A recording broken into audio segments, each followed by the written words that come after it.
Hey guys, this is John. I'm playing Panesso in the 5-minute pool on ICC. Let's play double king pawn.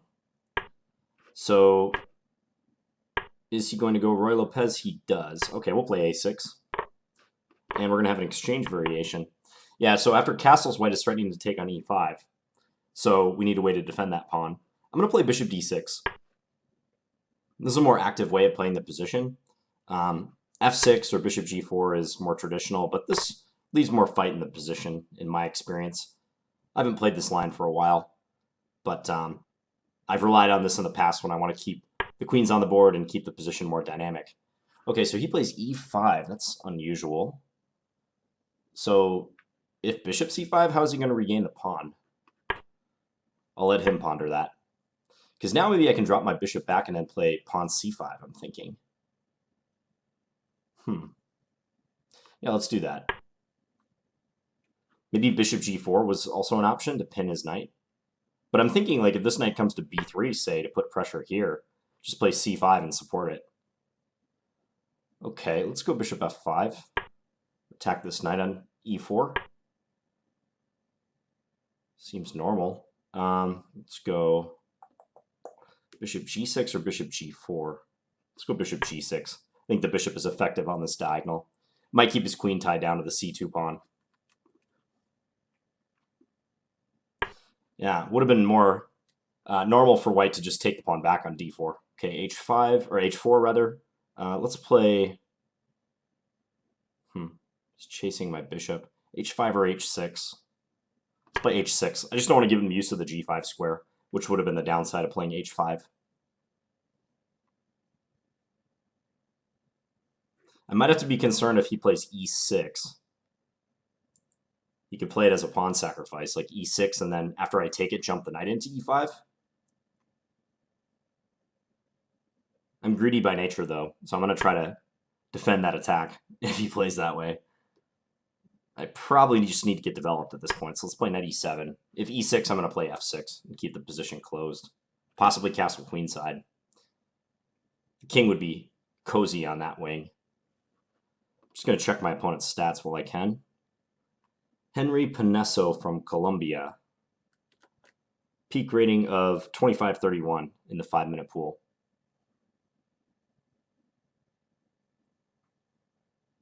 Yeah, so if e6, f6, I like that. Keeps his knight out of e5. I could also just take, too. Take, rook takes, maybe queen d7. Then he can play something like queen e2. Or queen, yeah, probably queen e2. Or takes, rook takes, just castle short is also an option.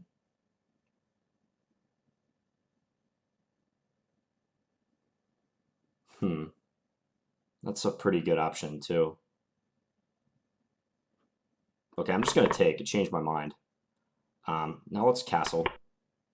I said I was going to go long, but this is the most efficient way to get my king to safety.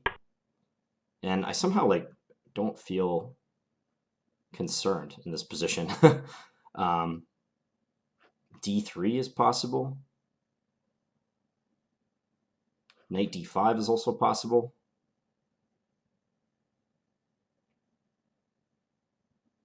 Let's go knight d5. The knight is secure on this square. Maybe knight f4 in the future. Next, I think I just want to get my queen out and play rook a8. So maybe queen d7, rook a8.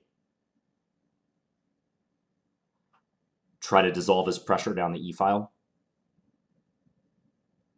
He might have issues with the c2 pawn, as I alluded to earlier. I mean, right now he could sack on h6. I just don't think it's sound to do so. I'm just basing that off feel, but I mean, let's say bishop takes h6, g takes h6, rook takes h6, maybe knight f4, attacking the queen, guarding the e6 square. If queen c4 check, I have queen d5. Seems to me he's just coming up empty there. Plays knight e4. Okay, now if I play bishop f5, that rook is running out of squares. I guess he can go to e5, though. What is the point if I play queen d7 right now? Is there some sort of sacrifice he's looking to do? I don't see it. I'm going to go here. Just ask that rook what it's planning on doing. mean, if rook e5, I think rook a e8 as planned is still good. I like connecting my rooks.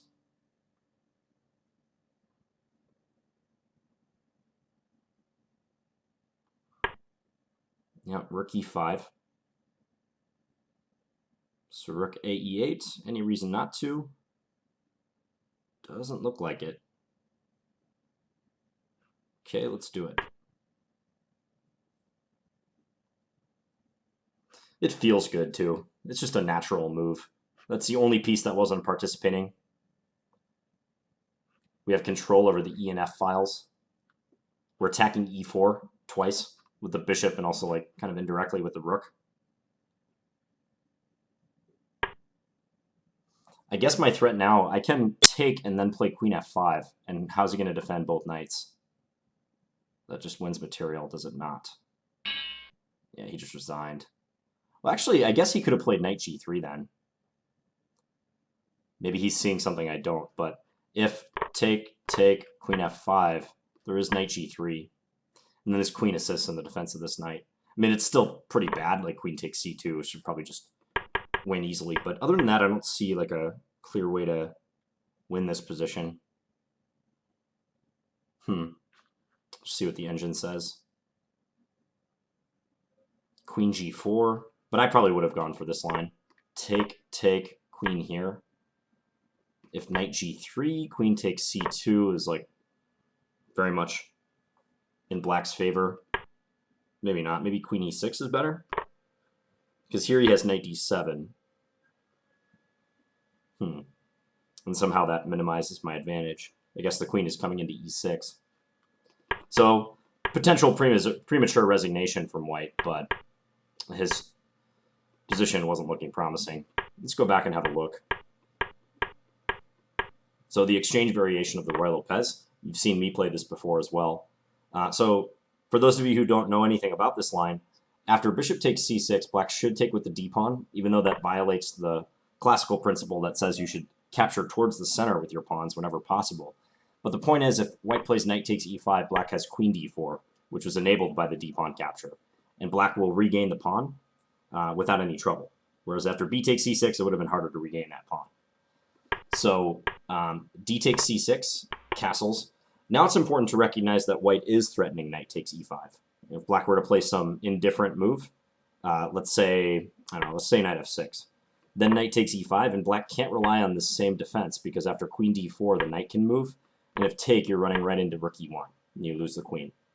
Whereas previously, queen takes e4 would have been coming with check, when white hadn't castled yet. Maybe in this exact line, black could play this, but even this is trouble, because the rook gets on the e file quickly, x-raying black's king. So there's a lot of options here for black, but they almost unanimously revolve around defending the pawn. So f6 is a move that can be played. Typically, moving your f-pawn is weakening this early on, but white doesn't have a light square bishop anymore, so you can't like put it on c4. So f6 is playable. Bishop g4 is another line that's highly regarded. There's even like pretty offbeat stuff like queen d6 here to guard the pawn. Knight e7 is also a move, strangely enough. The point of that is that if knight takes e5, then you can do queen d4 because the e-file is closed.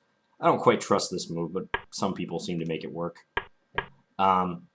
But I just played bishop d6, and then he went d4, take. Yeah, so queen takes d4 should be played. That attacks the pawn on g7, and I was just going to play f6. And usually the game goes bishop e3, knight e7, knight bd2, bishop e6. And here white will put a rook on d1, because they want to bring the knight to c4, but if you do it right away, what would be the problem with that? Maybe I'll turn off the engine for a second. What would be the problem if white plays knight c4, black to move? Okay, so the issue is black has this tactical shot, bishop takes h2 check. And after white takes, then black can trade queens and take the knight on c4. Black has won a clean pawn. So in this line, white needs to preface knight c4 by bringing a rook over to the d-file. And after, I believe the move is knight g6, then they can play knight c4, since this idea wouldn't work anymore. White would at all times be defending that knight here. Although I wonder if c5, what happens? I guess just rook d5, and white's going to get two minor pieces for the rook. But after knight g6, knight c4, black takes, and then plays queen e7, and typically castles long.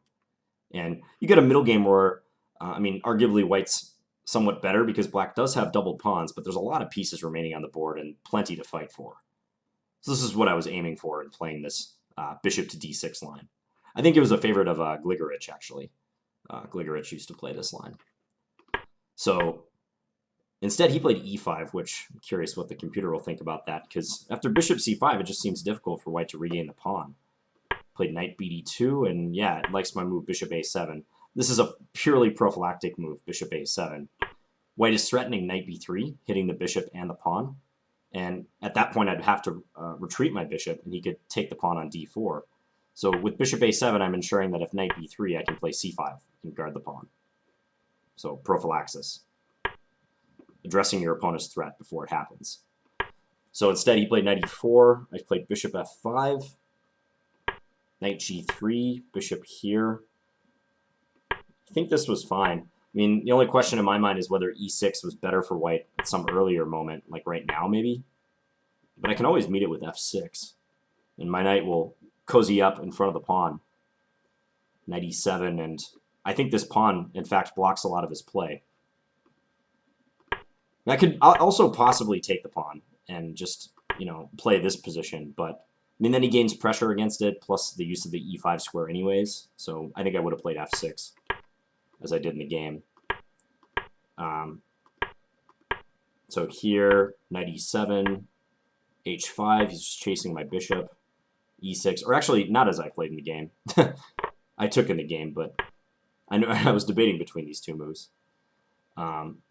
So fe, but I think f6 also would have been acceptable. Maybe not quite as good as fe, but this does keep the knight out of e5 and looks fine. Black keeps an edge according to the computer.